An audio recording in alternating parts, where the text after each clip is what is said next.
আমেরিকাকে বোকা বানিয়ে পুরো বিশ্বকে তাক লাগিয়ে দিয়েছে ইরান। ইরানের যুদ্ধ বিমান মার্কিন সামরিক ঘাঁটির উপর দিয়ে একবার নয়, দুইবার নয়, 5 বার চক্কর দিয়েছে। মজার ব্যাপার হচ্ছে কি জানেন, আমেরিকার প্রযুক্তি এয়ার ডিফেন্স সিস্টেম রাডার এটা ধরতেই পারেনি।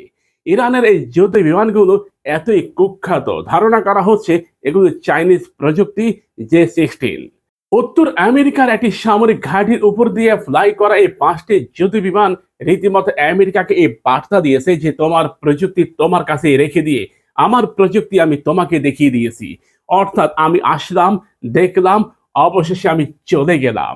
আমি তোমাকে জানতেও দেইনি, অতএব আমি তোমাকে প্রমাণ করে দিয়েছি যদি আমার সাথে লড়তে আসো তাহলে পরিণতি কত ভয়ঙ্কর হতে পারে। রীতিমতো আকাশে অদৃশ্য ছিল ইরানের এই ফাইটার জেটগুলো। আমেরিকা ঘুরুক্ষণও টের পায়নি, বুঝতে পারেনি। তবে ইরান একটা কাজ করেছে, যাওয়ার সময় তারা আমেরিকার রাডারে নিজেদেরকে দৃশ্যমান করে দিয়েছে। এতে এটা প্রমাণ করে মার্কিন প্রযুক্তি সেটা আরো 10 বছর আগে এক্সপায়ার ডেট হয়ে গেছে, মেয়াদ উত্তীর্ণ হয়ে গেছে।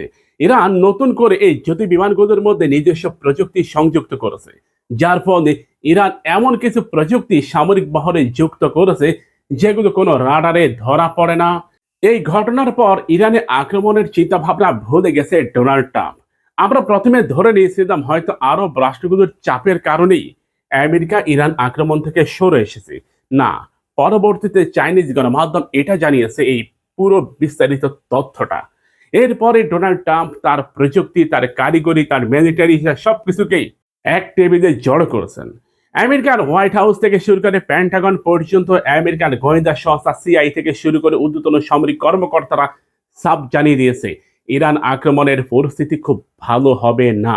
কারণ ইরান প্রযুক্তিতে কোথায় পৌঁছেছে সে সম্পর্কে কোনো ধারণাই ডোনাল্ড ট্রাম্প কিংবা মার্কিন হর্তাকর্তারা জানে না।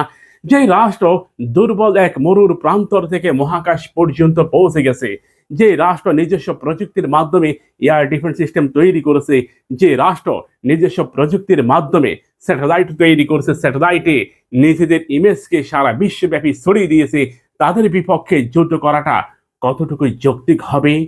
মার্কিন প্রেসিডেন্ট ডোনাল্ড ট্রাম্পকে রীতিমতো পানিতে যেভাবে শরবত করা হয় পুরো বিষয়টাকে শরবত করে খাইয়ে দেওয়া হয়েছে। এরপরে ডোনাল্ড ট্রাম্প সিদ্ধান্ত থেকে সরে আসেন। দেখেন, একটা মুসলিম রাষ্ট্র কিভাবে নিজেদেরকে পরিবর্তন করে নিয়েছে, যেখানে প্রায় 50 লাখ ইরানি আমেরিকার পক্ষ নিয়ে ইরানের মাটিতে বিক্ষোভ করেছে, যে মার্কিন যুক্তরাষ্ট্রকে আহ্বান করেছে আসো ইরানের বিপক্ষে যুদ্ধ করে খামেনিকে উৎখাত করো। কিন্তু প্রেক্ষাপট পুরোপুরি পরিবর্তন হয়ে গেছে।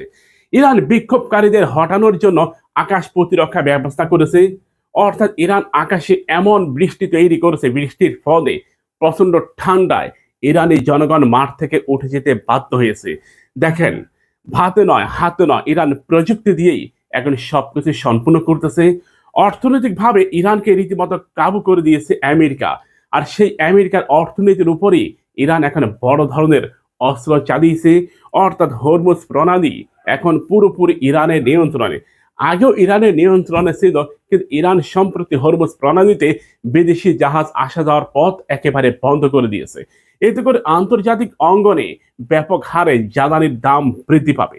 বহির্বিশ্ব থেকে একের পর এক বার্তা ইরান যেন এটা খুলে দেয়, উন্মুক্ত করে দেয়। কিন্তু ইরান সাফ জানিয়ে দিয়েছে ইরানের অর্থনীতির উপর যে অবরোধ হয়েছে সেটা তুলে নেওয়া না হলে ইরান কখনোই হরমুজ প্রণালী থেকে সৈন্য সরাবে না।